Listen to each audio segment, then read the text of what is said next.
All right, you're all good to go. All right. Thank you, Don. Good morning, everyone, or good afternoon, depending on, or good evening, and good night, wherever you happen to be. Welcome to the introduction to Microsoft Azure for MCTs. My name is James Finley. I'm going to be your guide for the next little while when we look at kind of the basics of what, if you're a Microsoft certified trainer, you get this free Azure subscription. You're getting hit with it more and more. So let's look at what you need to know to at least get yourself up and running on that one. So first things first, we're just going to everything's in the cloud. Cloud this, cloud that, cloud, cloudy, cloud. Got to be a freaking meteorologist anymore if you're going to work in IT. So first thing we need to look at here realistically is let's look at what is the cloud. And we always say all this stuff is as a service, blah, blah, blah, as a service. And so, and especially the question I get a lot is, well, they've heard these terms, infrastructure as a service, platform, or software, and people ask me, well, which one of these does Azure do? And the question, to be honest, is all of them to some extent. Not so much, well, even there's parts of the software, but especially in the infrastructure and the platform as a service. If we think of these, and really it's just like what are these differences here? I'm actually going to work from the bottom up here. Software as a service, that's the one that everyone is probably most familiar with, and they may not even be aware that they're using it, a software or a cloud-based service. Anytime you're running an app, just like if you ever used like Untapped, software as a service in this kind of realm, in the business space, Office 365, CRM Online, whether Microsoft's or anyone else's.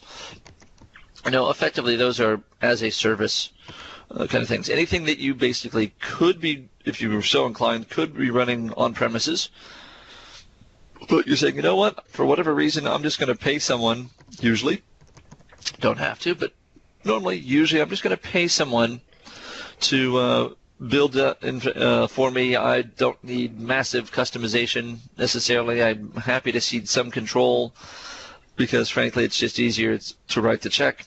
You're using software as a service. Platform as a service is kind of your next step up where we start having more control. But oftentimes we're still using predefined services. The whole point of it is I don't have to deal quite so much on building the infrastructure. I'm leveraging infrastructure that my cloud services provider has done that.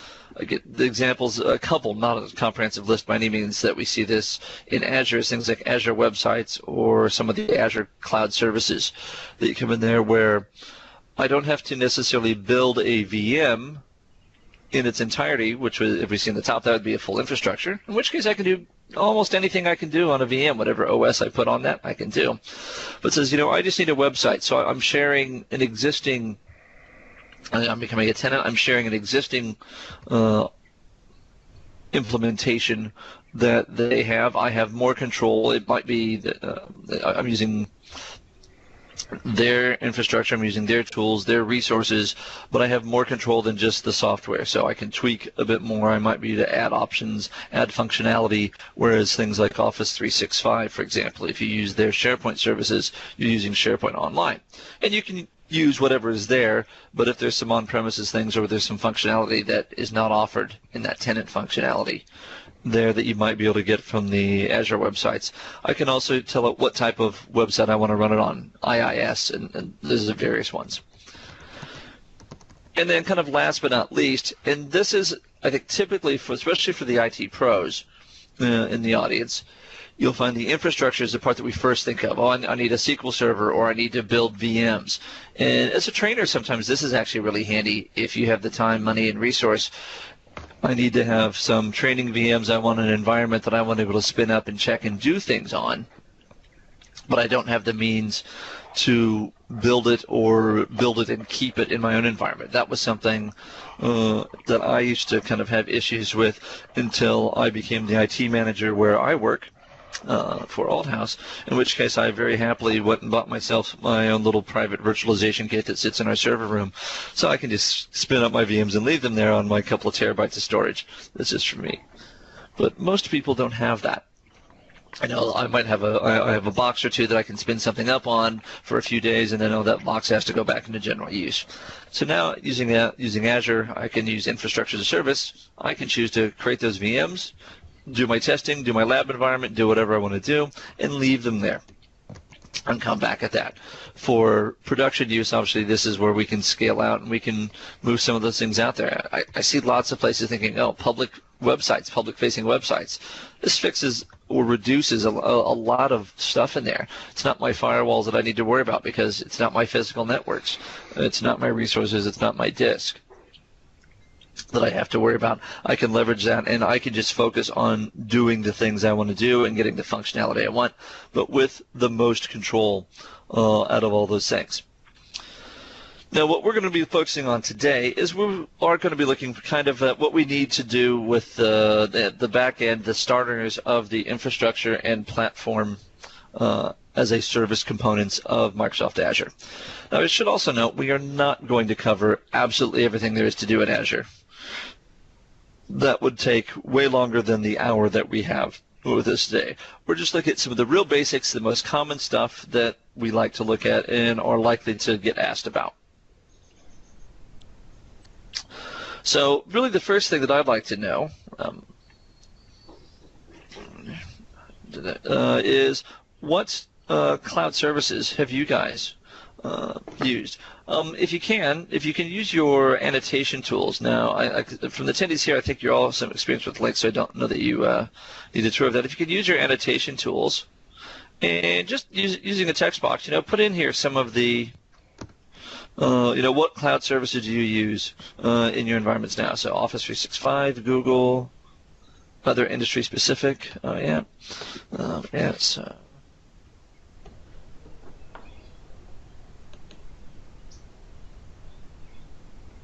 Yeah, and I see in the chat we've got Office 365, Office 3, Azure. Yep. From Brian, yep. What parts of Azure do you use?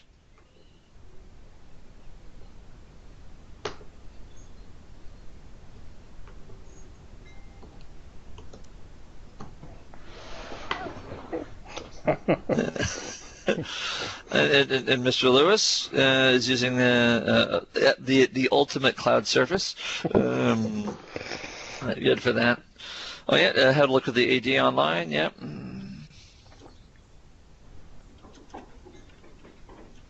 Yep. All those things. Oh, let's see some Amazon Web Services, Salesforce, SharePoint. Yep. CRM Online. Azure, Office 365. So we've got a mixture in there. And that's the other thing.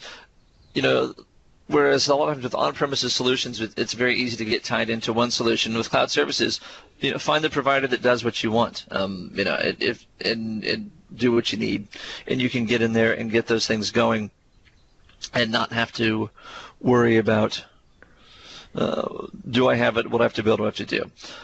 So that's good. So it looks like everyone at least has some experience with using some of these things, just experience with the AD. Brian, we're going to talk a little bit about the Azure Active Directory. Again, here, obviously, that could be a whole hour-long session there in and of itself. But we'll talk a little bit about that later today as well. So realistically, as I see it, if you're going to be using Azure, then this is what we're focused on today, is I kind of view it as there's kind of 6 or 5 steps. Sorry, can't count this morning. 5 steps to get us going.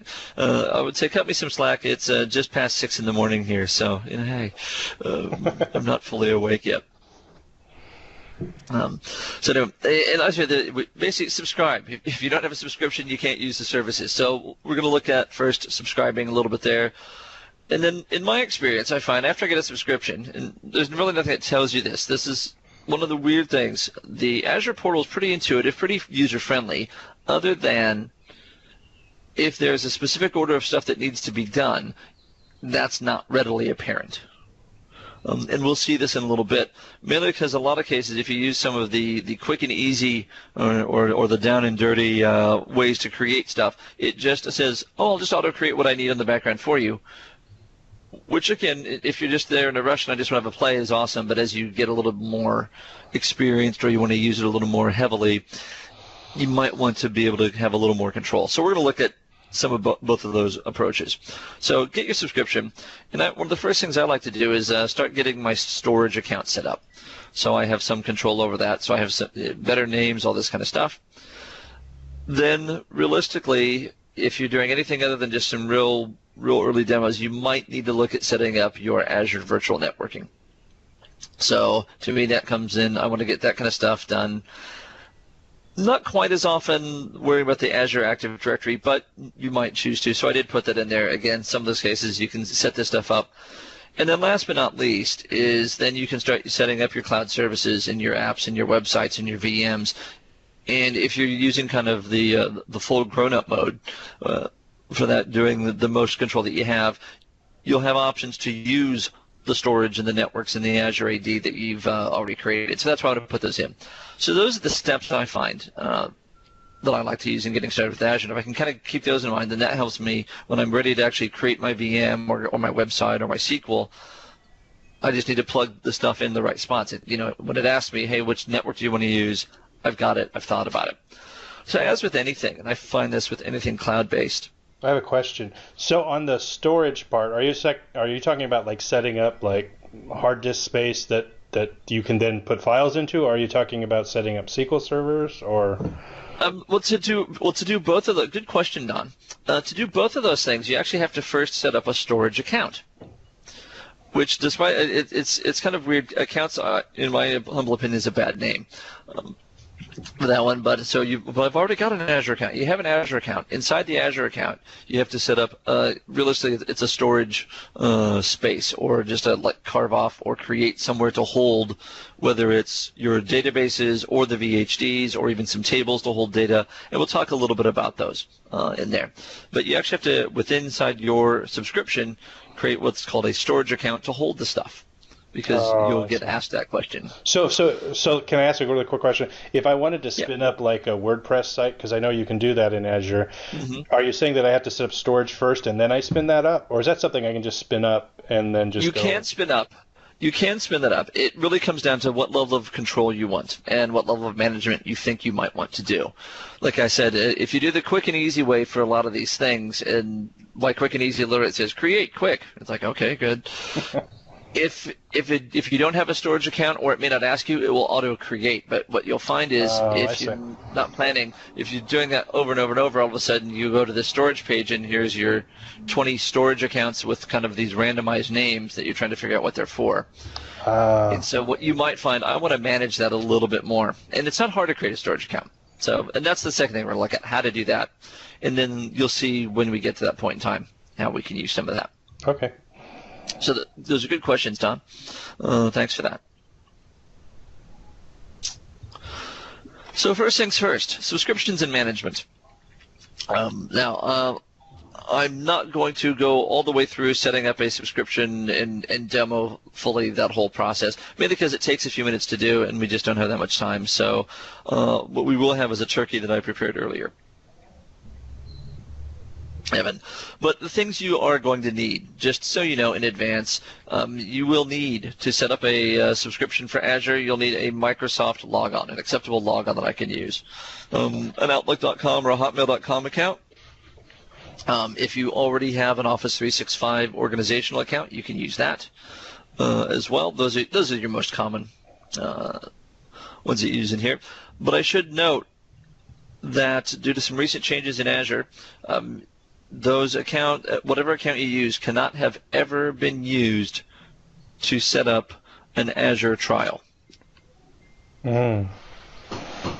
So, in my humble opinion, and I know that I'm not alone in this opinion, somebody somewhere didn't think that one through, and I wonder how long that will be before the Outlook.com people in Microsoft go to the Azure people and go, would you change that? Because we're sick of people creating account after account after account just so they can get a 30-day trial of Azure, and then it just sits there unused and it's just chewing up space and no activity, etc., etc. Because at this point in time, that's kind of what you have to do. I've got a Word doc sitting on my desktop that has all of the various accounts that I've used, various Outlook.com accounts that I've used when I've been doing testing and trials and all this kind of stuff. Because every time I want to test a new lab or do something, I get to set up another Outlook.com account for that. Now, so just be careful with that. So, there's no limit to how many you can do. But keep in mind that once a trial expires, or if you fully run out of credit, you're kind of stuck you won't be able to get full access to your resources in there. So if you do want it long term. Now, I will also note that for most of us in most scenarios, to set up that trial, it will ask you for credit card details, which freaks some people out, and I get that. I can honestly say that basically it's there for verification to make sure you're not botting through more than anything else. No charges go against it.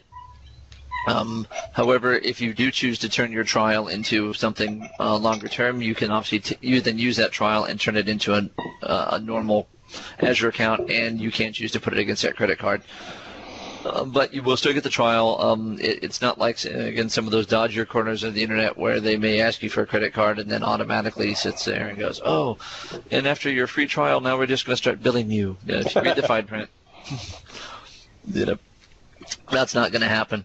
But you will need that. Now, since we're trainers in here, mainly, there is a process. They just recently changed it.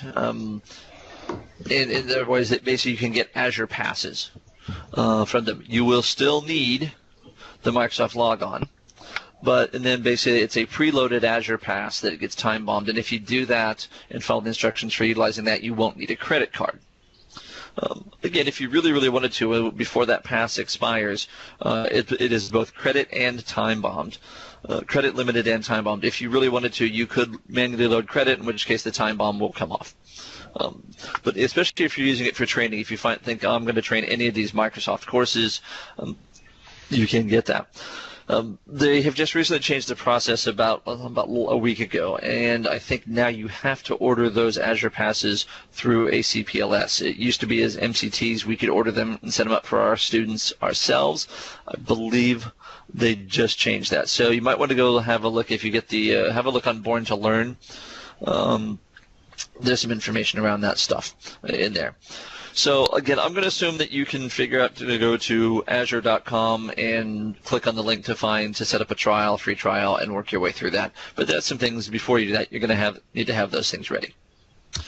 One other thing I would note on that Microsoft logon: watch out if you're using localized Outlook.com accounts. And by that I mean, like, for example, once it figures out, when it geolocates me and goes, oh, look, you're sitting in New Zealand, it says, oh, do you want Outlook.co.nz? And last time I checked, and that was about 2-3 weeks ago, I forgot to check last night, sorry, my apologies, is that some of the, not all, but some of the Azure management tools don't like those. They bring up logon screens, and it says type in your logon, type in your Microsoft account, and great James at Outlook.co.nz. You type away, and it doesn't recognize the Outlook.co.nz as being a Microsoft account. So it then doesn't redirect you to the right portal, because there's a few different types of accounts. It could be like an internal Microsoft employee. If I type in something that ends in at Microsoft.com, it says, oh, I run you over to this Federation portal. Oh, you typed in Outlook.com. I run you over to this other Federation portal. Oh, it's an Office 365 organizational account. Here's another one. It doesn't always recognize the localized Outlook.coms. And it just goes, I don't know what to do with this. So if that's the case, or that presents you with that, or if you know anyone who is having that issue, get them to set up an Outlook.com account that actually ends in Outlook.com, and then they won't have that problem. Well, thank you for the link to the Born to Learn, Tom. Should also note a little workaround if it's too late, but I already created that Outlook.co.nz, and it let me set up the subscription, because it will let you. Like I said, it's just in some management tools. What you find is when you get prompted for a logon screen and you're finding it's not liking your Outlook.co.nz or your localized Outlook, type in anything, just a bogus something that ends in at Outlook.com, hit tab, and then it will take you to the full Outlook.com webpage. It'll take you to the appropriate portal. Then you can type in your actual email address. So there's a handy little tip from your Uncle James there. Thanks, Uncle James. Yeah. All right. Now, first things first, really, assuming you've got that far, then that takes you to the Azure Portals. And hopefully take you to the Azure Portal. There's two big portals here. There is the original portal, which you can get to at http://manage.windowsazure.com. And to be honest, you can manage just about everything there, unless some of the absolute newest and latest and greatest features may not be accessible. But to be honest, many of them may, and there's a few even of the new ones that are only available in the original portal. There's also the new portal. In some places it's referred to as the preview portal. Again, you can launch that directly, or you can get at that from the original portal. There's a link on there. We'll look at that in just a little bit. I'll do a bit of a demo. It's more service-focused, less object-focused in terms of your kind of management approach. I would say, to be honest, learn to love them both at this point in time. Know how to do anything you can. Generally speaking, you can do the same things. There is some of those newer features and preview features may only be in the preview portal. My recommendation in both of them is you need a really nice big monitor for that. A couple if you got them is your friend, especially the preview portal. It likes to do like pages off to the side. Sometimes that's just the way it works. We'll have a look at that a little bit later. We're going to do the demos I'm going to do in here today. I'm going to use the original portal. It's one I've been using longer. I'm the most comfortable with. I think you'll find that for both of them. That is the case. And that actually brings, that's what I want to know. For those of you who have done, used the portals at all, done any work with them, which portal do you prefer? So, they said that we've got one each. Woohoo. So standard preview, don't know yet. Actually, I lied. I'd probably go that way. But I am not going to assume, in addition to the portals, you can manage everything in PowerShell, which we'll talk briefly about here in just a little bit as well. But that is what we have. So that's interesting. So one of you likes the preview portal. Is preferred option, and there's nothing wrong with that. Again, the only thing you have to watch out to, again, from time to time, you might run into a service that, for some reason or other, they did not expose via the preview portal. Now, there's one other page or kind of management tool that you need to go to, and it's not really obvious. They don't talk about it much, but to me, it's the account.windowsazure.com page for two main reasons. One, even though I put at the bottom, is that's where you're going to find all your billing details. How much credit you have left, and that's where you can manage your subscription. So if I wanted to load credit, I can go from there. You can get to this from either of the other two portals, but it's not really obvious to do it. You have to go find your account and say, oh, look at my billing, and then it will redirect you there. You get there. But the other thing that you get from there is the preview features. That's all the latest and greatest stuff, things that they're trialing. Usually, if they're making things available in the preview section in the account, windowsazure.com, there's a pretty good chance it's going to go live. It's even though it says so, it is a preview. So I would definitely say check in there from time to time. Try to stay ahead of the game, see what's going on there. And anything that looks interesting, sign up for. And then it's up to you to dig through the documentation. But my warning there is watch out for the preview features, because when they go live, if you're actively using those things and been really testing and pushing it, oh, that's really cool. It should warn you every time I've had this happen that they have given me fair warning, but I always just say be aware that some of those things, they're free when they're in preview, but they start charging when they go live. So be careful of that. All right. And so now what I'd like to do is just do a couple of real quick demos, because it's all great to talk about it, but if you can kind of combine that with what you can see.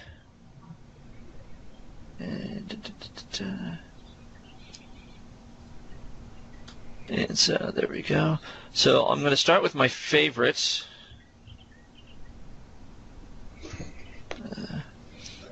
There we go, everyone. So we'll just be doing everything in PowerShell. Can everyone see that now? I don't see it yet. Okay, it's loading. Just a moment. Loading. Yeah. There we go. There's my favorite management tool. PowerShell. So I'll let you guys. I'm going to spend the next 35 minutes typing commands in. I know you'll all love that. And watching me do that. No? Oh, jeez. Not so much. Okay, fine. It's exciting. I love it. Yeah, I thought you might. There we go. Let's try this one instead. All right, so now I have. Oh, there we go. Now, if you guys could just let me know when you see that shout out, if you can use, Brian, if you can use your voice, so I've got mine running full screen, so hopefully you can see. I can see it. Okay, how about you, Brian? I can indeed. All right, cool. Now, where I've got us started here, this is the standard portal, or the traditional portal that we have in here. I've already logged on. I thought you guys really don't need to see a couple key things that you really want or need to look at when you're looking at this is you do have obviously up here credit status. So this is currently my Microsoft MCT MSDN subscription, so my MSDN platforms. There's my New Zealand $130. Yeah, the horrible exchange rate on that for my credit there. So I can see it in the green. So it's a nice, quick, and easy way to look at it. But as I said before, it's kind of object oriented. There is an all items. It's my web app, my virtual machines, my mobile services, and on the one hand, it's useful, but like I said, at least in my experience, before I start creating VMs and all these things in here, like before I start creating VMs, I might need to create a cloud service, or if I know what I need, especially as I get more advanced with this, I need to create my networks, and I need to go find.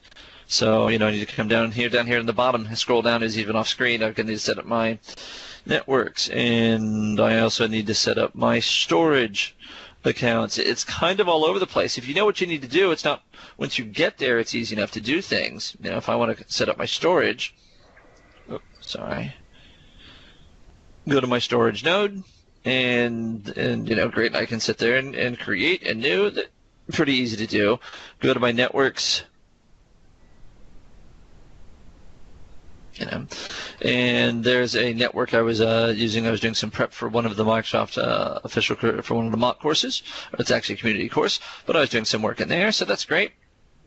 And so there, but I kind of need to do both of those really before I get to the point of creating my virtual machines, and it's not really intuitive that way. But it is a useful tool, and like I said, that's what I'll be doing most of my work in here. I'm just going to go back to my all items in here. Obviously, it's kind of a standard Microsoft thing. We have a navigation pane on the left. In the middle, we have a detail pane, and then along the bottom, we have, more so than the right-hand side, is do some of my management based on context-sensitive choices and menus based on what I've chosen, creating new ones, managing domains. We'll look through some of those things in the right context. Over here on the right is where I can say, view my build. That will give you a link to the accounts page. There is also a switch to new portal link down here, all right, as well as sign out. So if you switch to the new portal, that's what that one looks like. Oh, wow. So it looks a little bit different. I can say I don't quite, and a little more accurate on the billing, I don't actually have $130 New Zealand, I have $129.89.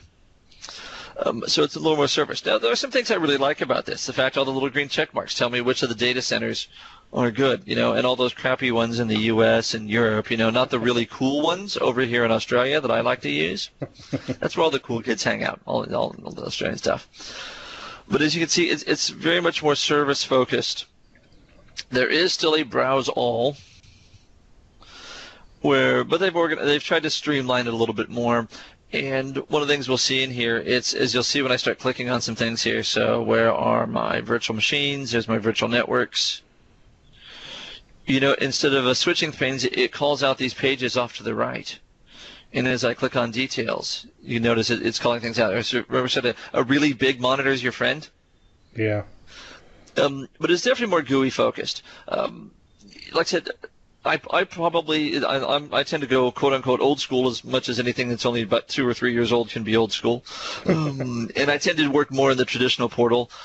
But you know what? The reality is I probably need to start working more in the new portal just because at some point in time in the future, I don't know when, I haven't seen any announcements, this is the way they're going with it. And it is, there's some things that are like in there, and especially with some of the newer features, we're going to see them in here. So they've organized it a little bit differently. But it is still, it's a really nice portal. It is nice to work with. Other than I do find, it depends on what I'm working with. I think one of the reasons I'm oftentimes working on my tablet or laptop where I don't have the big massive monitor, and I find myself scrolling left and right all the time, and it's kind of weird. That bugs me. Scrolling up and down doesn't bug me. So, I go with what I'm going to do there. Now I'm just going to go back to home and take me back to that one. And, then last but not least, I thought I already signed into that. Oh, well. This is my accounts page. That accounts.windows Azure. So that's basically, I clicked on view my bill. No, fine. It's not liking that one. We'll try again.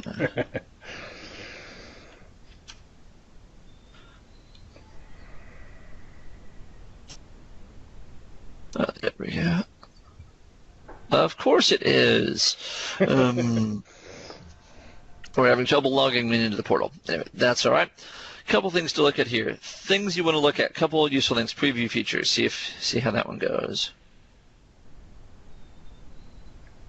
Now the preview. So this is the thing I want to show you. How to get at the. So once you logged into that accounts.windows Azure, on the account page, there's preview features. So again, there's various things in here to do various things. Again, and usually they're close to being ready, but non-guaranteed. Best effort delivery.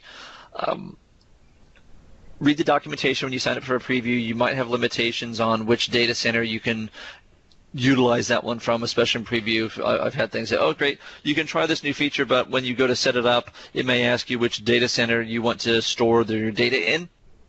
And you might have to, it says, oh, to use this feature, it's going to have to be Eastern U.S. or Western U.S. or somewhere. So you need to be aware of those things.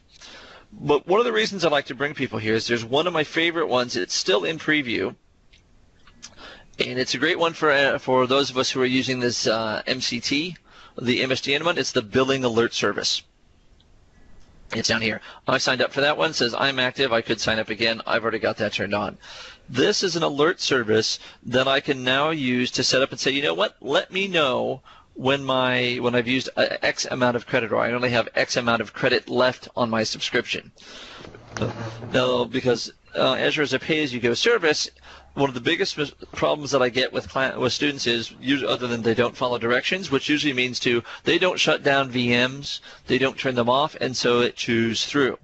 Generally speaking, the approach for Azure is if something's not being used, if you turn it off, especially like virtual machines and services and apps and things, if you turn it off, you don't get charged for it, to a point. With pure data stuff like SQL servers and databases, even those, they may have a small fee, but your biggest thing will chew through it is if it's running, and then there's a small overhead, but then for a lot of them, it's the usage. It's the, okay, how much data is being, so you turn them off. And so turn that one on, so I'll at least get an email. So step one, go in there, turn it on. Then the other thing I can then do from there is once I've turned that on, I can go to Account. Within this one, go to Subscriptions.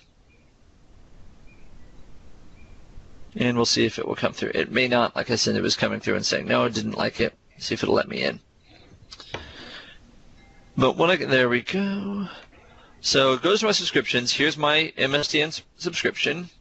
Note, it's warning me that it has a spending limit. That's not the alert. But once I come in here and select my subscription, that'll show me. Again, hopefully it'll come in here in just a moment. And there is an alerts tab in here. So now I've chosen, I used 1 gig of storage because I have a standard I/O page blob disk from the Australia East. So there's my 11 cents for a VM that I had running, but it's not currently running. But there's an alerts in here where I've set up an alert to say, you know what, let me know when I get down to when I have $100 of credit left. And it will send me an email. To me, this is one of the most useful kind of preview features. It's been in preview for months. Really, really useful, especially as someone who wants to make sure they don't accidentally chew through. I also recommend it's not a bad thing for if you are going to be teaching any kind of courses that are using Azure. to get those to turn on may take a day or two, but if it's a longer 5-day course, get them to turn that on and set that up. So that way, if they forget to turn something off, they might at least get an email, get some notification of what's going on there. Now, so that's just a bit of a preview. That seems like it's a very good feature. I would like to know if I'm about to spend, money beyond my allocation. Yeah, the thing is, for the problem with preview features, is that they don't say in the preview what they think the but they don't say what they think. Where did I think go? What the billing is necessarily going to be. Unfortunately. But but for me, it just goes through it. Now, when you sign up for features, if you dig, like when I spin up a VM, when I'm doing that kind of thing, it will tell me, hey, at this VM, at this space, because a lot of cases it also has to do with how much and how fast, all that kind of stuff that you want to do. If I want a VM that has maximum computing power, lots of memory and cores, and not shared with anything, I get to pay for that privilege.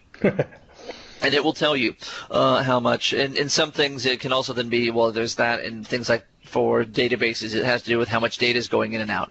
Just spinning up a database might have a very small kind of overhead cost, 2 cents a day. And then, but the more data I run through it, how many reads, how many writes. So you really have to dig into those services. But anyway, I just wanted to have a look, so I need to have some kind of feel for those. Now, if you have your own accounts, obviously, you can look at that. Now, moving forward, looking at Azure PowerShell, just a big thing in there.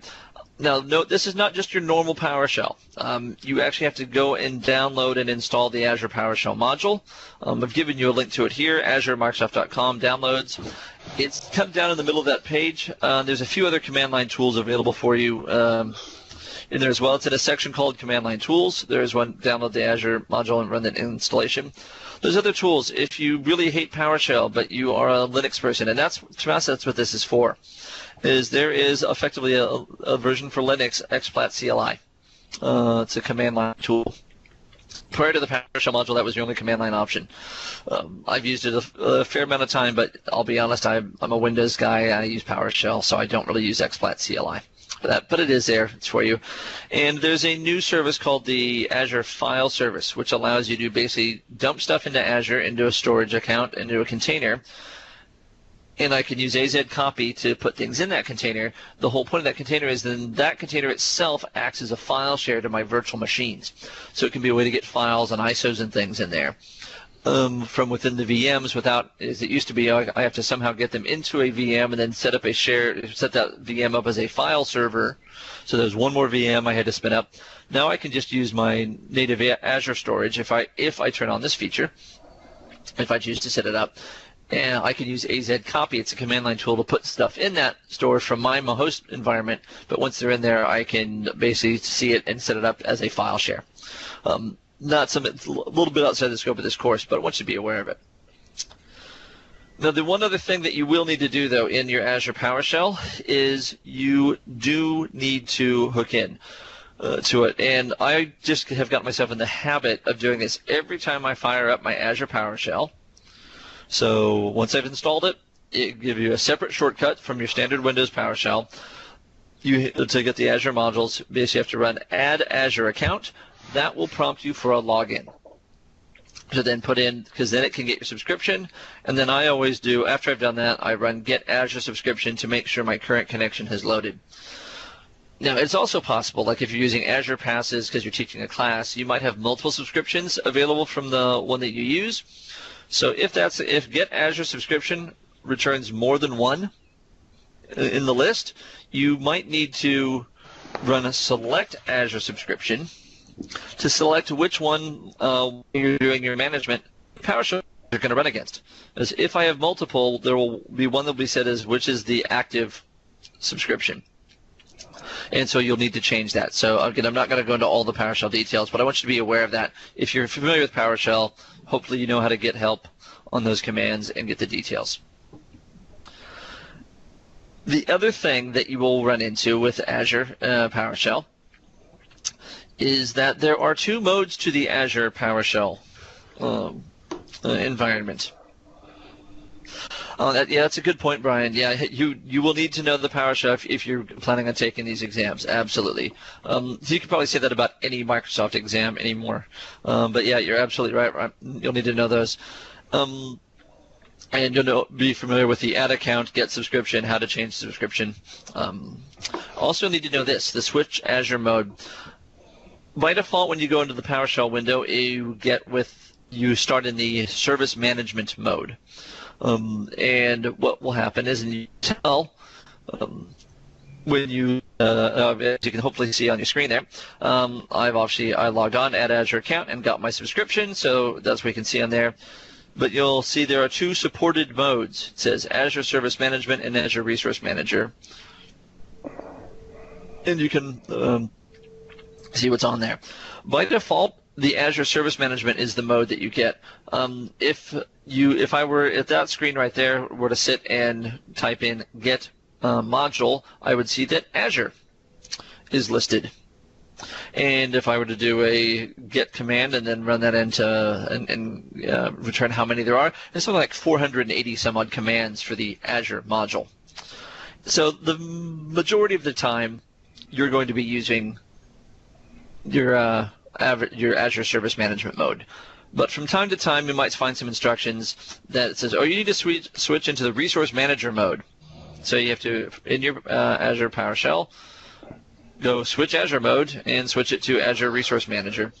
You can see that if you then do get module, you'll see that's a different PowerShell module. There's only, I want to say, around 70 or 80 commands in that one.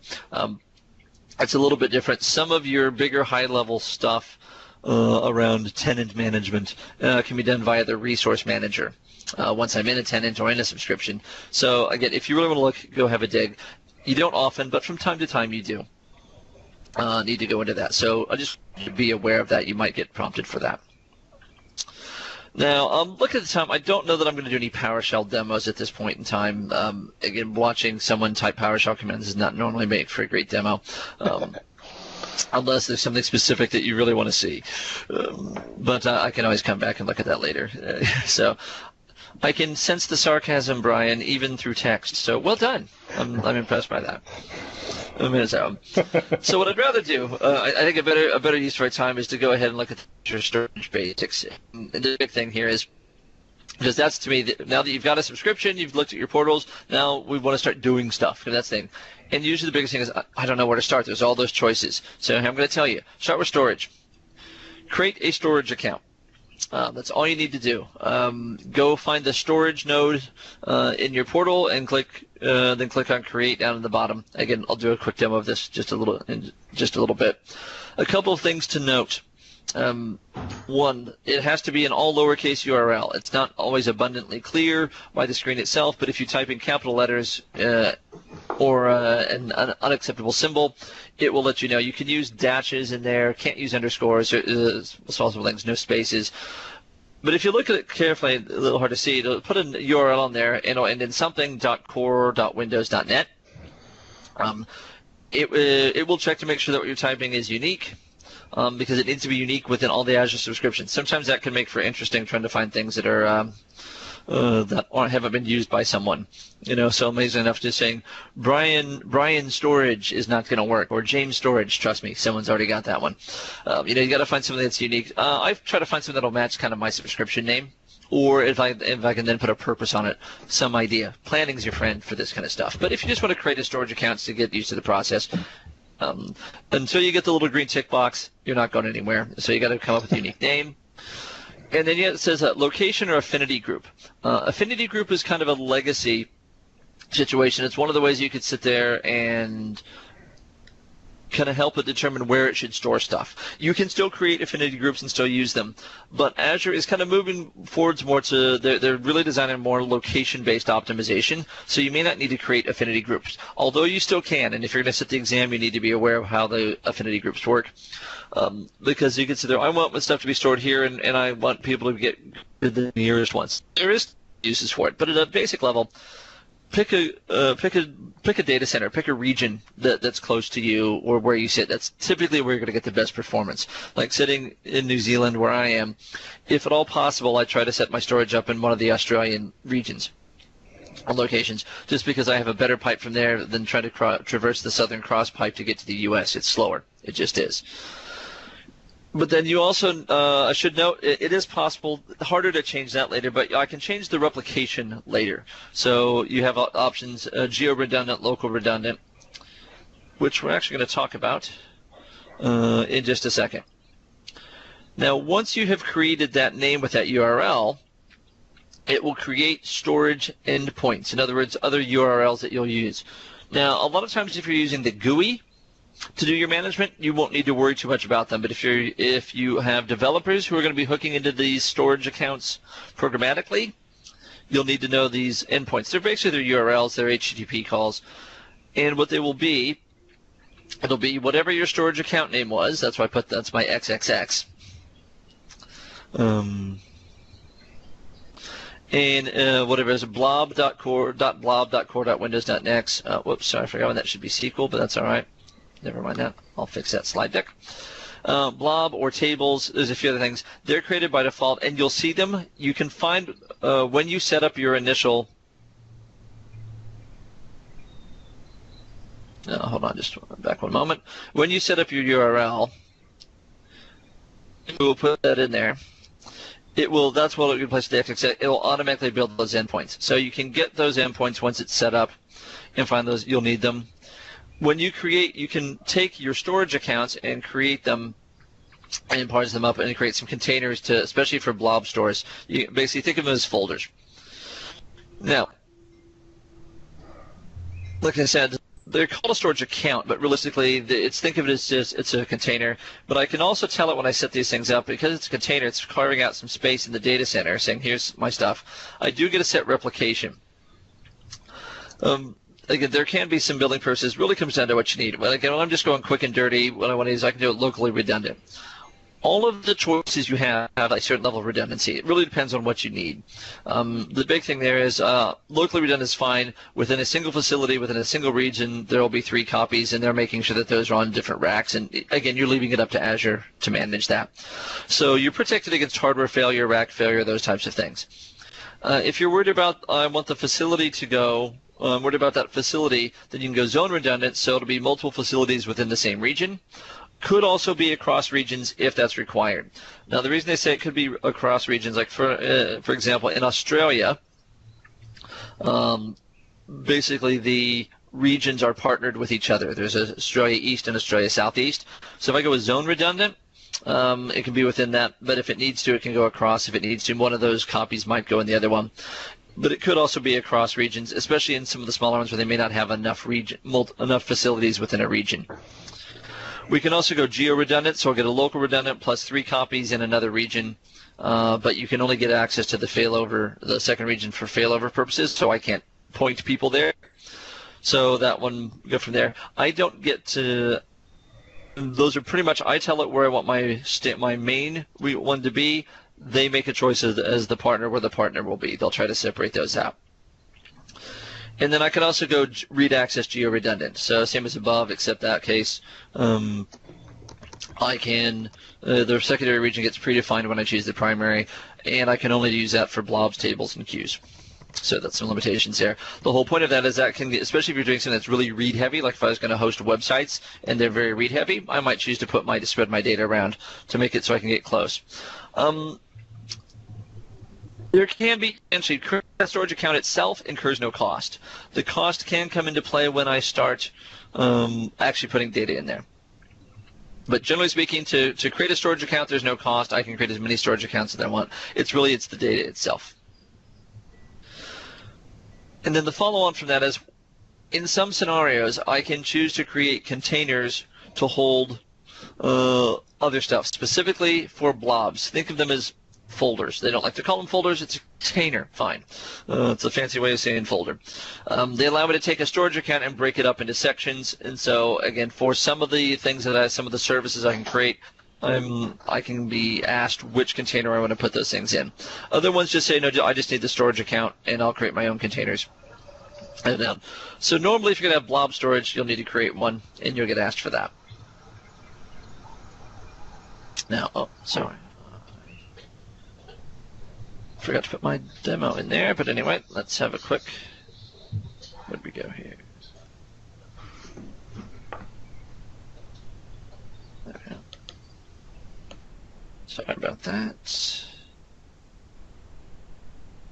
James, I have to tell you that you Yeah. have a wonderful slide deck here. Yeah. The teeter-totter and the cloud in the background. Very nice. Yeah, it was the only one I could find with cloud. So, thanks for that, Brian. All right. Hopefully, can you see my browser again? Yes. Okay, great. All right, so what I've done here is, again, quickly, it's more about the process in this case. In my standard portal, there's a section called storage. You know, I have a couple of different, I've created a few in here. J Finley MCT and ZMC2. Here's the second one. See, this one says Portal VHD SHMTPS 710. Donald, you were asking earlier, do I have to have one of these? Have to? Well, you have to have one. That happened. I chose the quick create option on a virtual machine earlier, so it didn't ask me about which storage account I wanted to use or anything like that. It creates one for you, and it looks like that. So you're saying you can kind of see where, oh, you know, I might. If you do that too often, you get this page is filled with things that look like that, and good luck trying to figure out what they're for. You end up having to go dig through other stuff, and sometimes it's just easier to sit there and go, you know what? New storage. With storage, I only have a quick create option. And there's that thing I was looking for. URL. I don't need to use an affinity group. I will happily put this North Central United States. So go home. And note it's defaulting to geo-redundant as my choice in there. So, link demo. Well, I did not think that was going to go. So sometimes find the biggest challenge is putting a URL in. So create a storage account, and you'll note it takes a few seconds, but that's really all you need to do. So I'll let that go into its creating. Now, while I'm waiting for that, I'll take this one here, J Finley MCT2. If you click on it, there are things I can manage in here. So one of the things you'll see when you start managing within Azure as well, when you click on an object inside my details pane, it usually will take you to this. It'll take you to the home page, which is, for the most part, useless. First thing I always go to is the dashboard. That's going to give you that kind of one-stop shopping about things we can see in here. So here you can see, for example, there was my queues. That was the other one in here. So there's my blob table queue. And I also put YYY, things like files. There's that files service. Those are those endpoints I was talking about. So if I need to see where they are, note it didn't ask me when I created the storage account, but it plunked my storage account in there and put the other ones. Again, I'll need to know those at some point if I do any command line management that needs to use any one of those. If you're using the GUIs, it's not a big deal. It's usually in a drop-down somewhere. Now, the nice thing is I can view applicable applications and services so I can see what's using this. Now, a few other quick things in here. So if I want to monitor, now I should note monitoring. It says monitoring chart unavailable. And if I go to monitor, it's also going to be say unavailable. It's kind of where they give me all these things monitoring, and people freak out. If you want to be able to monitor and see what's going on in here, you have to tell it to, because there is overhead for that. So you know what? If you don't care, they don't want it monitored. You know, they don't want the workload on here. But the configure page, dashboard and configure, the two things I spend the most time. Note here is where I can change that replication status after I've done it. Easily done. Locally redundant, geo-redundant, read access geo-redundant. So yeah, the zone one is that one's a little bit harder to do. If I do choose geo-redundant secondary region Australia Southeast, note I don't get to choose that. And if same thing if I were to switch that to read access. So I'm going to leave that as is for now. But I also note that down here I can tell it what options I want, which of those types of storage do I want to do monitoring for my blobs, my tables, so that I can start filling in those charts. And then to go along with the monitoring, what type of activity do I want to be logged and do I want to log? So if I need an audit trail. Since this is just a trial, I'm going to leave that turned off for now. The other thing I mentioned is I can create a container. So if I want a container to put some VMs in, and I don't want to use the built-in containers and the built-in accounts. At some point in time, again, depending on how I create the VMs, I need to create a container for those blobs. So here's a test VMs. Here is a container I created earlier. And that is it says, note, at this point in time, there's no blobs in it. There's nothing in it. But if there were, I could see that. And note, if I really wanted, so here's my add, edit, not much to edit on there. If I click on add, I can create more containers. So again, if I want different containers for different reasons to help me manage that storage account. If I was going to put in ISOs, here's VHDs, here's ISOs that I wanted to reference that I was going to use for file storage. I can sit there and think of it as just a way to organize that storage account. Now I'm going to go back to my dashboard. One other thing that you might find that you need to do, especially for your developers, or if you're doing, again, some of your command line things, down here at the bottom, it says Manage Access Keys. Anyone see that? If you click on that, it brings a nice little thing, Manage Your Access Keys. I have storage access keys. So there's the account name, and there are these primary access keys. Especially for programmatic things and developers, if they need to utilize the storage and doing it programmatically, instead of having to, they don't want to get prompted for logons, right? That's great. If I'm using these types of portals, I have to I have to log into my portal so it knows who I am. Here's what I can see. That doesn't work programmatically. If I'm trying to write an app or something, to write some programming code that needs to hook into a website or a database or something, it needs to hook into that storage. I need to feed it. I can feed it the URL, but how does it authenticate me? There are ways to do that using these access keys. Now, I can generate a new key whenever I want to, but be careful. Anytime you do that, any code that was using that key is now broken. But they did give us a nice copy and paste. So great. You want to dump that in your clipboard so you can paste that into whatever your code is, or paste that, send it to your developers, and get that to use. Again, I'm not going to worry about that in this course here, but at least it's something that we can do. Any thoughts on managing your storage? Seems pretty straightforward. Yeah, that part of it, it's just one of those things. It needs to be done, right? It's not that it's hard to do, because then you can use it. The reality is you're going to use that when you do other stuff. Well, I do have one question. So if I create the storage, now how do I put something into it? I mean, Good question. We will look at that. There's a few different ways to do that. So it's a good thing. We'll look at that when we get a little bit further down the track and adding VMs and this kind of stuff. All right, now, so that was, again, real basics of storage here. Now, our next thing is looking at my Azure networking. Now, this is one, I've already created a virtual network in here, in there, but I say the virtual networking, my rule number one for this is keep it simple. If you just are trying to do some proof of concept, some quick and dirty demo stuff, you do not need to worry about your Azure networking. You do not need to create any Azure virtual networks or VNets or VPNs or anything else. If I go and create a virtual machine, Azure will automatically assign a private IP address, and it will basically anything with it, and it'll create a cloud service for that, and anything else I put in there, they'll group it. They'll be able to talk to each other. Again, easy demos, testing, proof of concept. So unless you have a specific need, if you're just trying to get used to it, don't worry about the networking.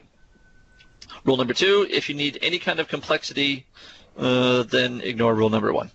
But that's the thing. And again, at some point in time, you'll get to the point in time where, yes, you do want to look at, and you do want to do more than just, okay, I need my VMs to talk to each other. It's I'm going to need something on premises to talk to that, or I need to provide some isolation. I need to do some subnetting. I need, that kind of stuff.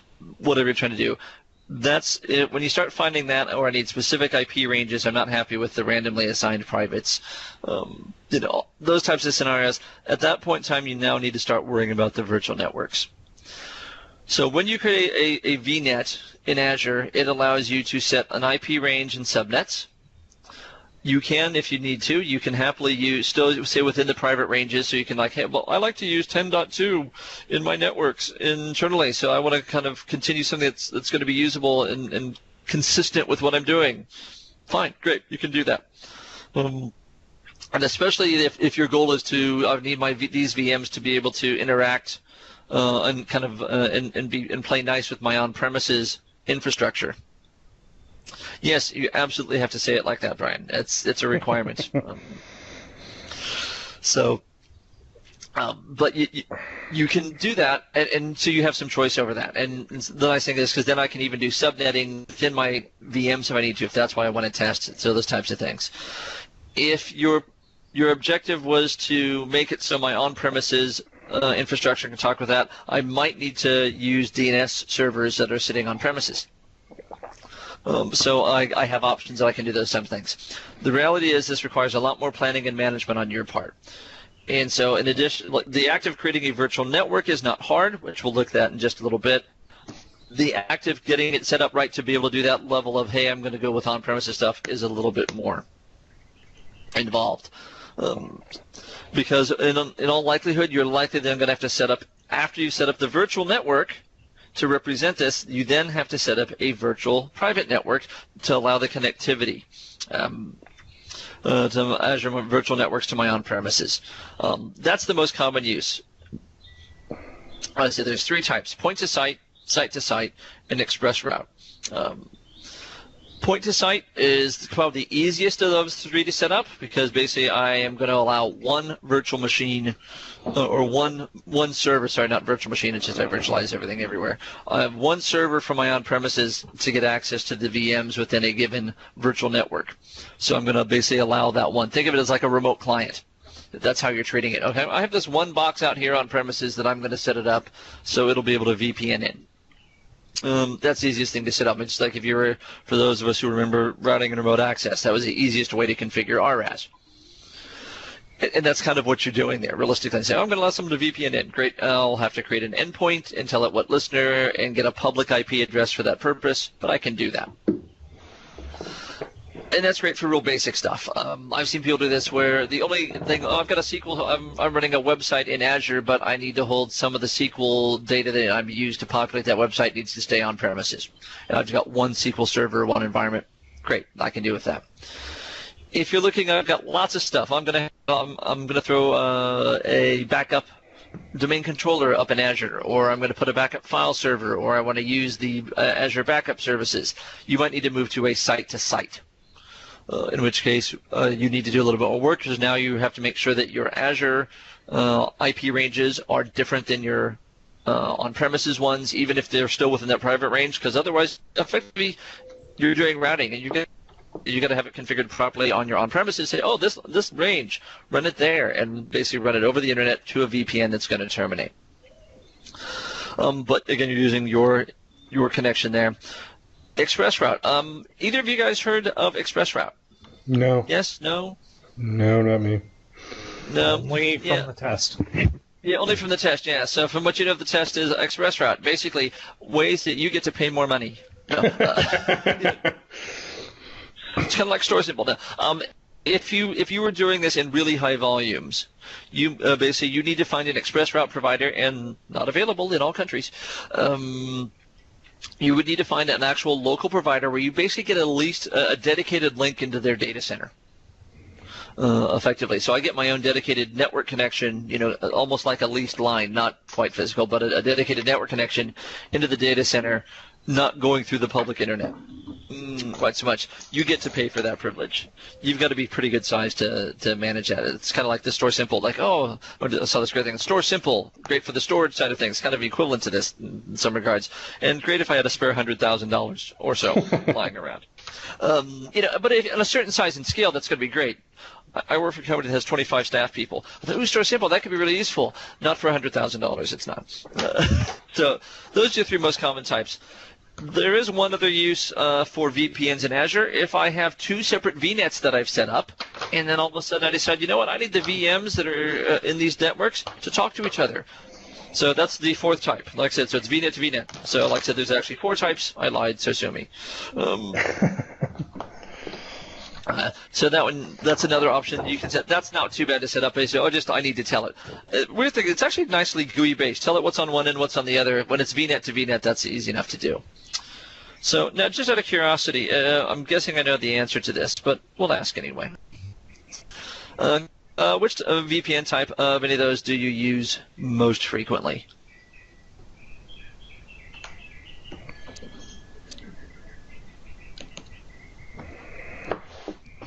So I've got site to site, point to site. All right. Okay, so we've got to make sure point to site is the most frequent. Yeah, not surprising, because I think for a lot of people, especially, I'd say it's early days. Unless you're a company that really is trying to leverage hybrid solutions, where they're having lots of stuff in their Azure that needs to access their on-premises or vice versa. A lot of times it's one or two things. It's a SQL, it's a thing, or it's a gateway of some sort. The point to site is probably the most common. All right, that's good to know.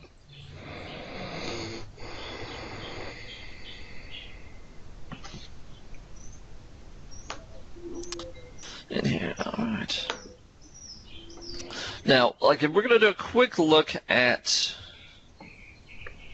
have a real quick look at what we can do in networks. Now, we're not going to go all the way through setting up all the site-to-site VPN. It'd be nice, but it does take a while to actually set up on both sides. So, where are we? There we go. All right, so here we are in my storage. Now, in this case, I've got storage set up. Yay. I'm going to go back a couple. And, of course, networking, because it's so important, they decided to make it real prominent, like all the way down here at the bottom.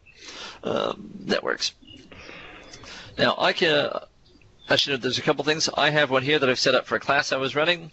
Note I set that one up in Southeast Asia. So I have virtual networks. I have local networks. I also have predefined some DNS servers. Now, we'll look at these things a little bit. You'll note my DNS server, so here's my networks. We usually start with the VNet. So if I click on that, amazing enough, there's a dashboard page. When I create a virtual network, this looks a little daunting, but that's okay. So here's my VNet 55065. I don't have a gateway. So here's an internal network. Here's clients. Here's the representation of those virtual private networks for the site-to-site or the point-to-point. So there's my internal network range. And I can see right now I don't have a VPN set up for that. So they give us a nice representation to look at that. That's your internal network, like at your office or at home? Yeah, so that would be representing my internal off space. Now, again, like I said, they've made this user-friendly but not necessarily intuitive. How they managed to do that, I'm not certain, but they have. It's an engineering feat. And I just realized I didn't mean to click on dashboard. Anyway, so if I click on the configure option here, note I can set up here. I've set up a VNet, and so within Azure's networks, my VMs, anything that I use on this VNet, there is an address space. So I told you to use the 10 range, starting IP 10.0.0, using a 24-bit mask. So 10.0.0.1. If I choose to, I can add address spaces from there. I can, if I really need to, I could actually, given that 24-bit mask, I could actually break that down into smaller sections if I need to.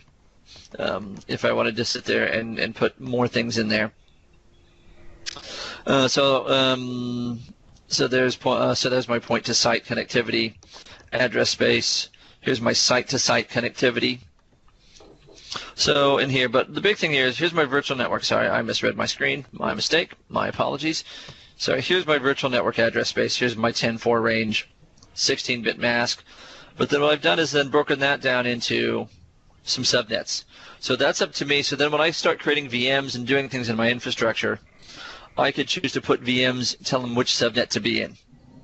And then it will automatically, generally speaking, they'll pick up an IP address within that appropriate range.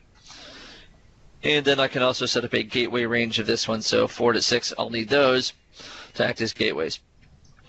So that's all what's happening with inside Azure. Like I said, I don't have to do this. It's a real simple. I just want a couple of VMs to talk to each other so I can run some software and test and make sure things are working. But if the minute I want to start doing more advanced stuff, you're going to need to create a VNet and create at least a virtual network address space. You know, if I want to enable this for point-to-site connectivity or site-to-site connectivity, then I'm going to actually have to come in here and tell it I want to do those things. And then I can also create my local network, tell it which local network to use.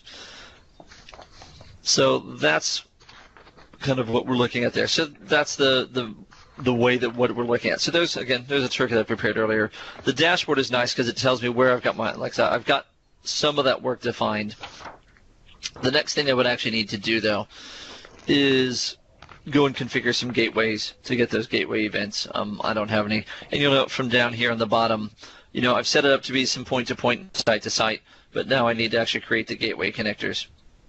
Now that can take a while to do, so I'm not going to go through and wait for that to happen. Now, by the same token, if I want to create a VNet, new virtual network, I can quick create, I can custom create, import. That's very, very cool, especially when testing.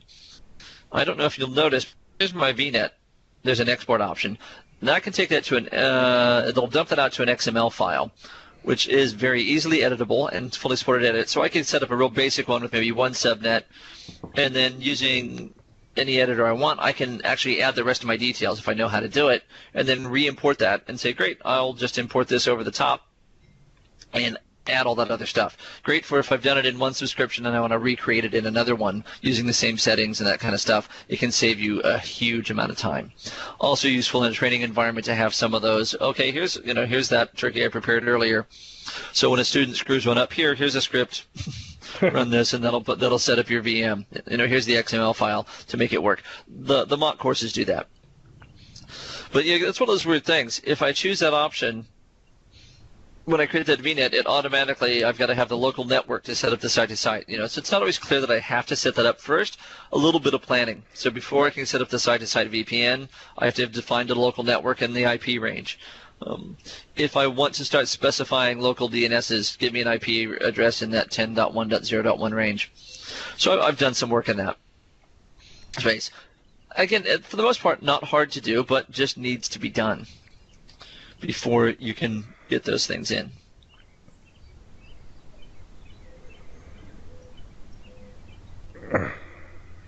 All right, now as we come back to our PowerPoint, so I'm trying to get to the basics here. If you want to know more, there's huge amounts of resources out there, and I've got a page in here as well with some resources and where to go to learn more. Now, talking a little bit about Azure Active Directory. This is kind of for a lot of traders. This is the elephant in the room because it's kind of newish and it freaks them out a little bit. It does for a lot of people because they don't fully understand it. Well, I don't know that anyone fully understands it, but they don't really get what it's trying to do here. Because the reality is, when you start dealing with these services, especially if you're using Azure to host virtual machines, you need some kind of directory service, both for management but also the VMs themselves. And so how do I get access to accounts in Azure services? Well, one option is I can use my on-premises AD. But to do that, if I got VMs and I want to join to my domain and use that kind of stuff, then I do have to go back a step and set up my virtual networks and my site-to-site VPNs and get that all tested and working. Which, that's what I was saying, it's a little more complexity and it needs to be done first. Because I have that ready. If I'm going to take a VM and try to join it to my domain, then I've got to have that. Another option, if I really wanted to, but that's a lot of traffic. Yeah, potentially I could build a virtual machine in Azure, then make it a domain controller for my on-premises AD environment. But again, for that to work properly, let's go back to I got to have my VM nets and site-to-site VPNs are going to be required. So you can't do that. Isn't that more expensive too? Because that VM is going to be running all the time, and so it's going to be exactly. And that's one of the things. Now, if you're going to have, if you're a large organization that's going to have heaps and heaps of stuff, and bills in the tens of thousands anyway. Yeah. Okay, a VM that can be very small, not heavy on CPU, not just. Realistically, how much authentication traffic really goes through your domain controllers now? Mm-hmm. Even in large environments. Yeah. Are we talking megabytes a day? That's been my experience. It's not that much. Once AD gets it in, your replication will be big, but once that happens, logons, updating changes, even in large environments, it's not that heavy. But you're right. That's the other thing. It choose through your costs. So your other option is I can configure Azure Active Directory. It will give you user accounts that I can access, but not computers. It's not full Active Directory.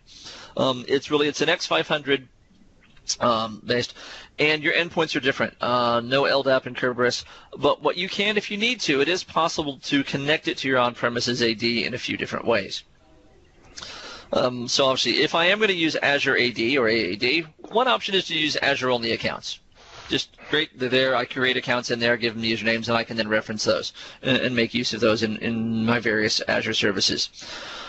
It is possible to use on-premises AD synchronization, DirSync, because this, and if you've done Office 365, I know heaps of people Office 365. Office 5, here's a little tip, it's using the Azure Active Directory service. So now don't confuse that with things. So does that mean if I have Office 365, I have an Azure subscription? No, but that's the back end. And the nice thing is if I have an Office 365 subscription and I then set up an Azure and I use the same organization account, I can then leverage the accounts that are in my Office 365 directory. They will already be accessible to me. But that's the same, they're using the same technology. And so, and if you are using that, you can use that DirSync. You have control, but you need to have 4 objects must be synced. If you are going to do that, if you're going to get that to work. The nice thing here is you can even get that to include passwords. So I can control which I don't have to sync my entire AD. Hey, just this one OU, there's the accounts that I want to go up in this Azure AD. I can synchronize, that kind of stuff.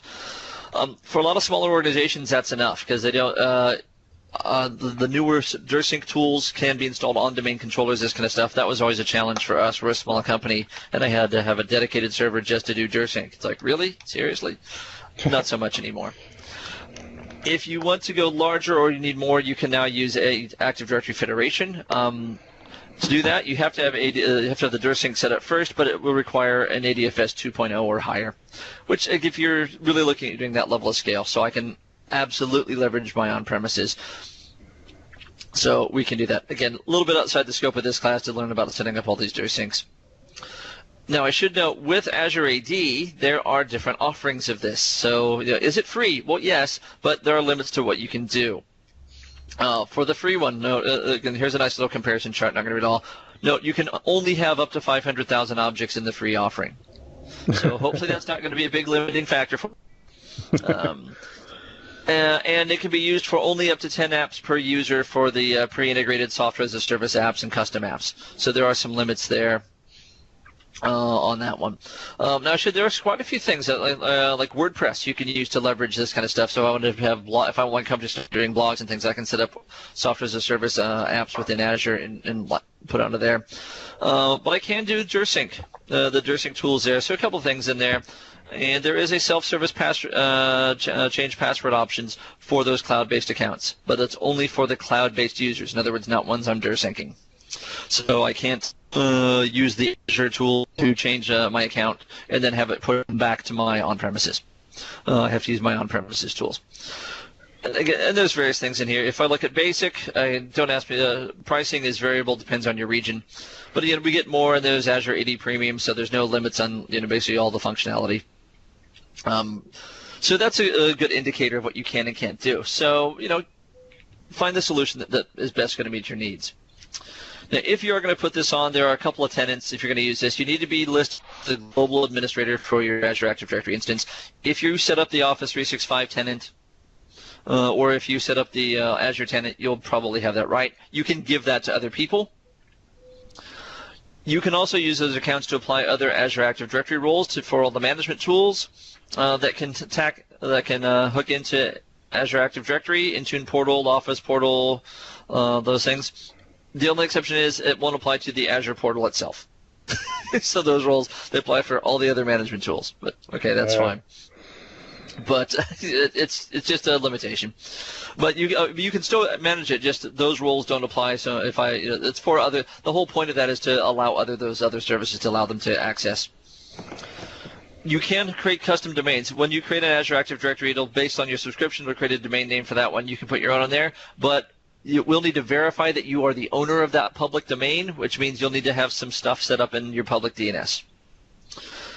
And if you, like me, like to use PowerShell, you'll note there is an Azure Active Directory module that is separate from the Azure PowerShell module, so you just need to be aware of those.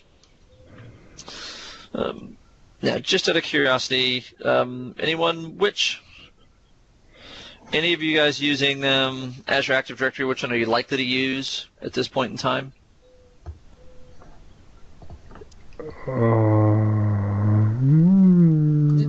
note yet is a valid option. Yeah, for me right now, I haven't had huge need for the AAD with DirSync yet. The company I work for, we're not heavily using Azure. We've got Office 365. And I think once we start moving that, I think the AAD with DirSync, just because we'll be leveraging that, because we have DirSync going on to our Office 365 Azure Active Directory. So I suppose, yeah, I guess I could say that way. I'll change my vote. So that's it. Now, is this all a part of the same thing when you have Office 365 and you want to do directory sync with that? Is that a part of this? Yep. Okay. If you're using your Office 365 organization account to set up your Azure tenant, yeah, absolutely. That same Azure Active Directory. That's Azure Active Directory is what Office 365 is used directory service. Okay, so now in Office 365, it shows up in the control panel down at the bottom. It says Active Directory. Yep. Does that get you all the way back into Azure, or is that just... No, it doesn't. It stays in that control panel, but it is the same back-end service. That's what I was saying with those like roles and administrators. It allows who can control that. So like if I set up those administrator roles, even if I'm doing it through the Azure portal, that would apply to the Office 365 portal. So whoever I gave rights to do stuff, they might be doing it through the Office 365 portal. I just might happen to be managing and creating that through the Azure portal. Okay, so I can... So what you're saying is I can see that same Active Directory in Azure and in Office 365. Yeah, absolutely. Okay. You can also have them be separate. So like I said, that really comes in. That's the default. If I used an Office 365, if I already have an Office 365 tenant, and then I use that same organizational account to set up my Azure tenant, then it'll go, oh, look, yeah, hey, it will see that and go, great. There are ways to manually do that if you didn't do it that way originally, and now I want to hook them up later. So you can't connect them. Oh, cool. After the fact. And that's I think probably the next. Let's just go and have a quick look at what, not so much the connecting part, but let's look at what we can do with Azure Active Directory. So here is, I'm just switching over to my portal again. Can you guys see the portal? Yeah, it's just coming up. Okay. All right. It was in networks, you'll note, because it's so important that they put it all the way down at the bottom that you can't even see it on the page at the start unless you've got a massive monitor. It's down here. It says Active Directory on the left-hand side. And so I have my default directory. Now, this is an area where they're adding new stuff here kind of all the time. But again, as we've seen before, in my detail pane here, click on Default Directory. So there's Get Started, so I can improve user sign-on, add a custom domain so they can sign on with familiar usernames. Again, if you're going to use things like DirSync or Federation Services, this kind of makes sense because you're going to want to register your own domain name so they look the same. But you don't have to. Here's my steps to walk you through hooking up to your Active Directory. Or, hey, try now for Azure AD Premium. Yeah, don't be suckered in by the try now. It will cost you lots. No, it's not too bad. So, but I can manage access. So I want to. Well, again, the dashboard here is not too bad. But your basics here are the users. So right now I have James Finley. It's my Microsoft account. And I can add a user. So tell me what type of user. With an existing Microsoft account or using another Windows Azure, like I said, so if I haven't yet hooked up my Azure Active Directory, but as long as it's one that I know about, I can put that in there. So I can make access to users and give them an account. New user in my organization, great. Test user at jfinleynz Outlook, based on my subscription on Microsoft.com. Test user. And here's where I can set that role. So if it's just user, great, it's a user account I can access, so I can assign it rights and things within VMs and services. And this is new, multi-factor authentication. I know both of you guys are utilizing the Azure multi-factor AD stuff now. This is where that came from. So I can sit there, I'll need to create an app password so to use non-browser apps. I'm not going to do that right now. I can always turn that on later. And then create a temporary password that they can then they'll need to change. So great, create that password. Make sure that you jot that down, and send that as an email to someone.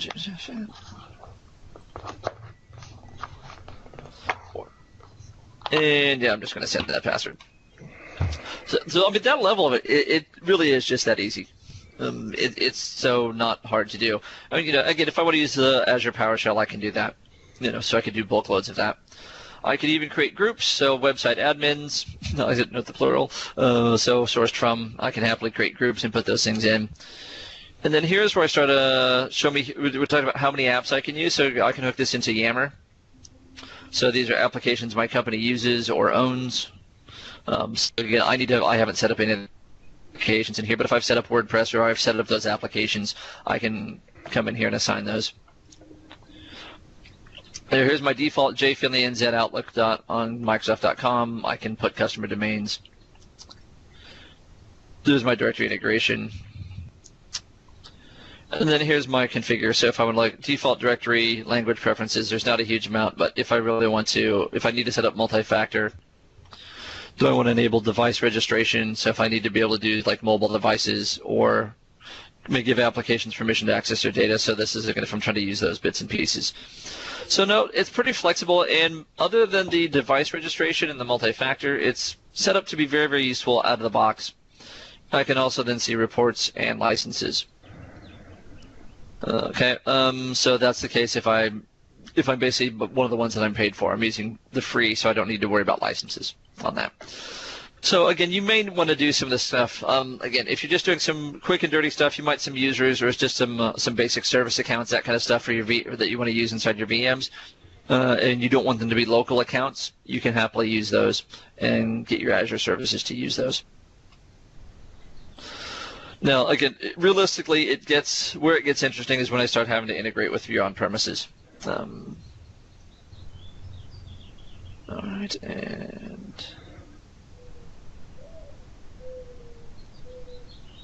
all right, and we're going to come. Oh, there, I just got an email coming in saying that with my new password. Now, last but not least, kind of funny thing, it's actually the smallest part of this is, now that I've kind of got my ducks in a row, hopefully, I couldn't find a slide with ducks on it. I thought about putting one in here, but now that I got my ducks in a row, now it's a matter of I can actually create I can now use these things. And here's really where it starts to just branch out, and even as a basics, there's just so I could spend even more hours than I've done already. Basically, so what I like to focus on, what we'll look at is, in Azure they talk about a cloud service. Every VM or website or that you create resides in a cloud service. One of the uses of those cloud services, they're logical boundaries, and one of those uses is as a networking boundary. So like I said, if you're just going for quick and easy, you can create a cloud service, give it a name. When I create VMs, then I can basically say, if I put all the VMs in the same cloud service, I don't need to worry about the VNets or any of that kind of stuff, because they will automatically get assigned a randomized IP address and an internal DNS, and they'll be able to see and talk to each other. I will be able to set up and get a public IP address, so I can connect like to RDP into the VMs if I need to, and I can set that up once I've got. Oh, there we go. That's much better. I like the ducks, and they're in a row. Thank you, Don. I have that. And so I can get access to them, but effectively I don't have to go set up the VPNs. So, and I can use a virtual public IP address. If I really need to have fixed IP addresses, there's ways to do that. Now, again, just like I said, especially if you quick create, or if I don't choose one, if I don't choose a cloud service, one will be created for you. Okay, so that's the big thing there. Now, within those cloud services, again, the most common thing that we'd like to see as IT pros, that's what I use it for, is I create VMs, so I, again, stand up, test things. So, again, it's fine for demos. When I create a virtual machine, it will auto-create a cloud service. It'll be a randomized name, which may not be what you want. You won't need a VNet. And it will auto-create a storage account. That's that one we looked at earlier. The only problem there, if you're doing that a lot, you get all these storage accounts that are randomized. When you're going to create a virtual machine, there's an option that says create from gallery. Use that option if you want more control. Then I get, okay, tell me which cloud service to use. Is there a VNet that I want to use? Which storage account do you want me to put this in? Now, if you want to use virtual machines that you've already built and gotten ready to use for deployment, so if you're trying to leverage work that you've already done, you can do that, and you can upload them in. you have to have a storage account with a container for blob storage and know the details for it and probably the key for that, or be logged on. But then from within an Azure PowerShell, you can do add Azure image and upload. I'll be wary that will time. I'll see, because VHDs tend to be biggish, and the worst thing, I even was throwing an empty one in there. It took quite a while because it basically did a checksum on the whole thing before it could upload it up to Azure. So it will take a while. It's one of those things. Kind of set it, go grab a cup of coffee, have some lunch, come back later, check how it's going. But you can do that. The only caveat you have for that is that you cannot use VHDX files at this point in time. They claim it's coming, and someday I'm sure it will. But at this point in time, you still cannot use VHDX files to put your own kind of starters for your virtual machines up there. They have to be VHD files. So if you are a company that has gone to the latest and greatest VMs and on premises, you might need to convert one of those. The one other thing that if you come out with, if I need to access a VM from public networks, I will need to create virtual machine endpoints. As what I was just talking about before, is that by default when it does that, you will get an RDP and a remote PowerShell endpoint. It'll use random high port numbers and a virtualized public IP address.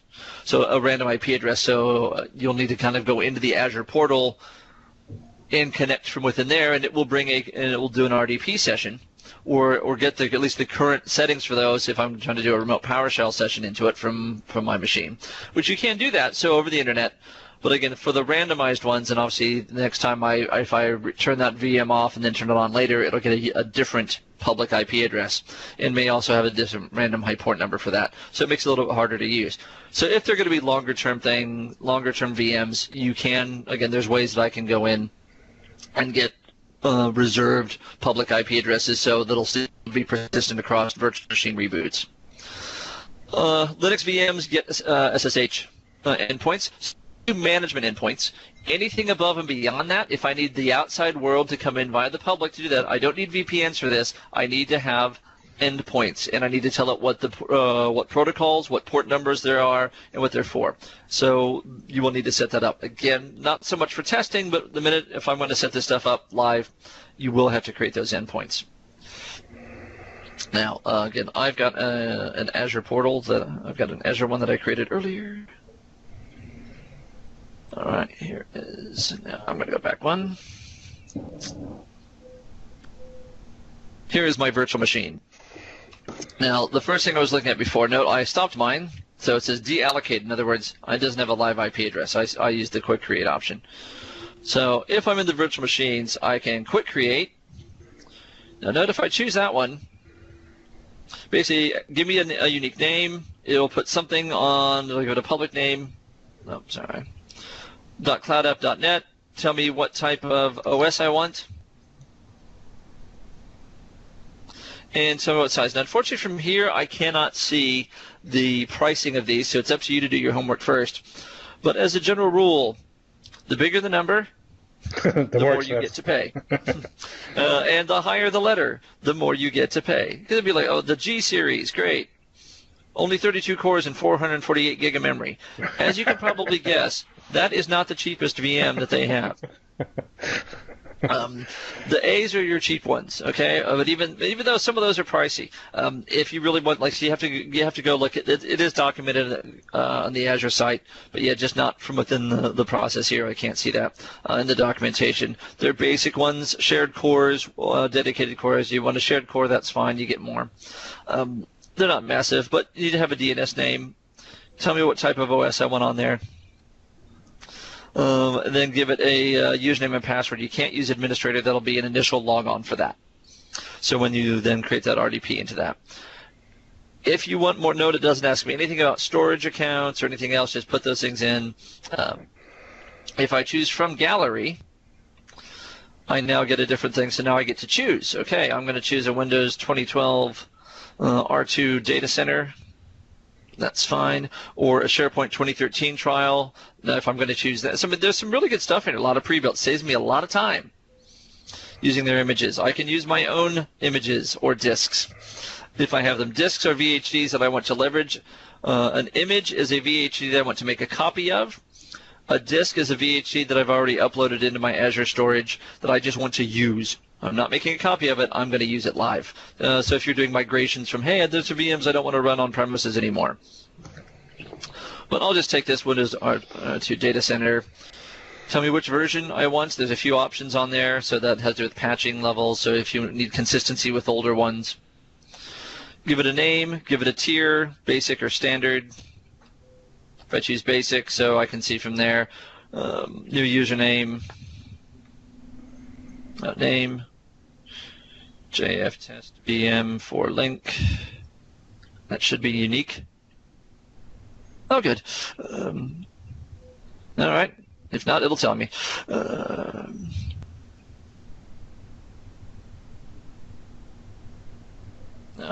Oh, I should note you can't use all those fun standard Microsoft ones, like $. It didn't like those. Because it says, oh, sorry, too common. Put some on the end of it, like a number, or 1, 2, 3, or something clever like that. So in this case, okay, do you want to create a new cloud service? Which region, which storage account would I like to use? So I can happily test VM for me. Great. Yep, there's a cloud service I created earlier, or create one on the fly. Do I want to use? I want to use my Finley MCT Stew storage account. That'll work, and I can go from there. So I have a blob container in there, so it should be good. And there are those endpoints, like I said. If I want more control from the get-go, and, oh, yep, because install the virtual machine agent, yes, I do. And I want to put the anti-malware, I have a lot more options. Again, all this stuff can be retrofitted if you did the quick create, but sometimes it's easy to go from there. If you want to put Chef on there, or you want to put custom scripts, Chef and Puppet, if you're not sure, So here's my Puppet master server. So there's my client validation keys. I'm going to leave those off. And when I click on complete, it's going to start building that. Now I'm going to finish that because I should have done it anyway. It'll happily go through. Eventually you'll come in here. Here's my existing VM. Note it's not running, and that's fine. I don't want that. So there's my usage. It's not. I set up for 20 cores. It's not using 20 cores usage. That's straight. Okay. Read write OS disk. I didn't add any extensions. I can auto scale. Here's my availability set. So there's my endpoint on. Okay, in this case, it's using the public port is 65488. Internally, it's looking at that. So that's that random port number.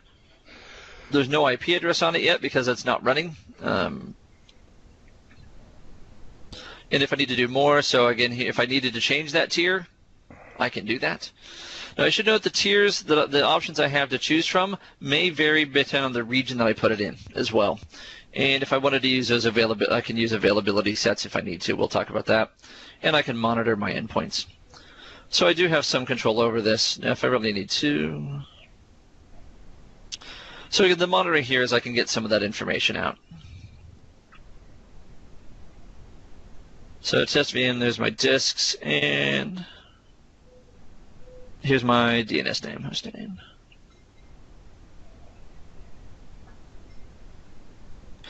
And well, let's go back. And let's go ahead and start that sucker. Sure, let's fire it up. Let's go use another 11 cents of my credit. Woohoo! No, I went fairly small on that one. I went to A0. I just want something that's running. So just like anything, starting VMs.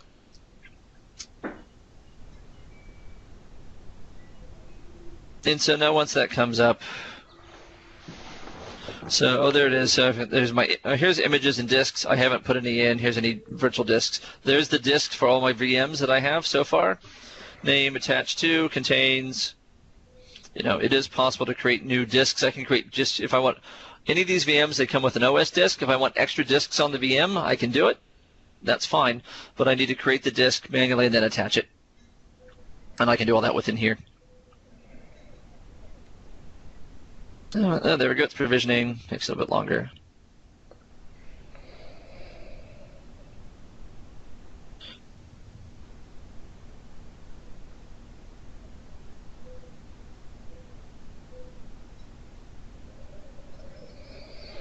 Now, when that finishes coming up, if you can see at the bottom, there's a connect option down here. That is where you can go in and basically RP into that VM so you can do management, install software, or deal with it. You can get in that. Like I said, by doing that one, I don't have to worry about what the IP address or the custom port option. If it says, do you want to download the RDP connection file and save it? Sure. But again, if you're using the virtual IP, that may not be of much use to you if you ever shut down that virtual machine. So realistically, that's all that's involved. Here's that cloud service test VM for me. Last time I told it to create one for me. There's not a huge amount for the cloud VMs, but I can see from in here. Here's the cloud service. So I can see the linked resources if I need to hook those things together. So it's still provisioning. Here's an instance of a VM, something that's associated with this cloud service. And that'll come up for me eventually. And up still. It's taken a while to go. But anyway, that is kind of the last that was the last demo I wanted to have a look at. So again, there's only so much you can do in an hour and a half. So I've managed to spread that out in over nearly 2 hours anyway. You got value for money. You got your money's worth in here. So now, my goal really was just to put you the basics of what my steps I need to do. And so hopefully you can see even just by running that last step how to create that VM where there's networking. And once that VM comes up, I can assign those networks and getting the configuration and tell me my storage and where I'm going to put those things into. Now, so where to now? So great. Okay, thanks, James. What should I do next? I would say stay in the loop. If you're working in this space or want to do more, lots of places to learn more. The official Azure blog, AzureMicrosoft.com blog. Scott Guthrie and Keith Myers also have a lot to say around these topics. So definitely, I would say have a look there. Depending on your point of view, Microsoft Virtual Academy, yay, great, some free stuff, or boo, Virtual Academy trying to put me out of a job. There seem to be fall under two camps in that one. So, whichever one goes to, you take that look. But there is lots of resources out there, especially that I find that can be useful for preview stuff, some of the newer stuff that may not have a strong documentation or you don't have any experience with. Like anytime I need to do anything with some of the developer-related services, I sometimes go look in here because I just don't work in that space that often. I would also say there's actually a couple of community and mock courses that are really good for this one. 55065 is a community course. It's a good basic intro. My only criticism of that is really good explaining what's going on and why you're doing things. The labs themselves lack follow-through. They don't, partially I think it's just because it's a 3-day course. So there's a link for that one if you want to see more detail on that one. Now, by lack follow-through, what I mean is that they say, okay, we're going to set up a VM in the VNets and all this kind of stuff, and then, okay, we'll set up the site-to-site VPN or the point-to-site, and if you set it up, but then you never test it, you don't actually connect via the VPN or some of those things, so that it's good for the basics. That's just a function of what they were trying to do in the time that they had, to try to make it a 3-day course. But it is a good basic intro, and you can do that. The other course that looks really, really good to me is 20533. Make sure you use the B revision. The A revision is not so strong. The labs in the A revision actually are really good. They're the labs I wish to do those labs with the 55065 lecture content, and you have a winner of a course if you look at the A one. The A is weak, the labs are okay, the theory is non-existent. On the B revision, they fixed that. The B revision has good content to help you understand what's going on. Just A was totally not ready for prime time, so I would have no qualms about recommending if you have the time and you really want to dig across all the services and the AD and setting up federation and all that kind of stuff, and you want to get some experience. The 20533B course is definitely the way to go. There's again, I've focused on the IT Pro ones. There are development for Azure courses as well. There's also a couple exams. Obviously, you can go from there. I would warn you, we're doing either of those. If you can set up a trial account separately for that, or make sure that MCTs can get Azure passes to do prep work or to run courses, you can get them from your CPLS if you're teaching that way. Because there are scripts that they say, run this script at the start of every lab. And one of the things that script does is goes and deletes any VMs and VNets and stuff that you have. to make sure that it's a clean environment. And then at the end of every lab it says, run this cleanup script, and that cleanup script will delete all the stuff that you just did. Uh-oh. So that's a warning for the course themselves. A couple of scripts take like a good 20-30 minutes. They're pretty good about saying, like the second slide in the presentation slide deck is, oh yeah, go run this lab now because it's going to take 45 minutes to run. Now go ahead and lecture and explain what you're going to have them do, kind of stuff.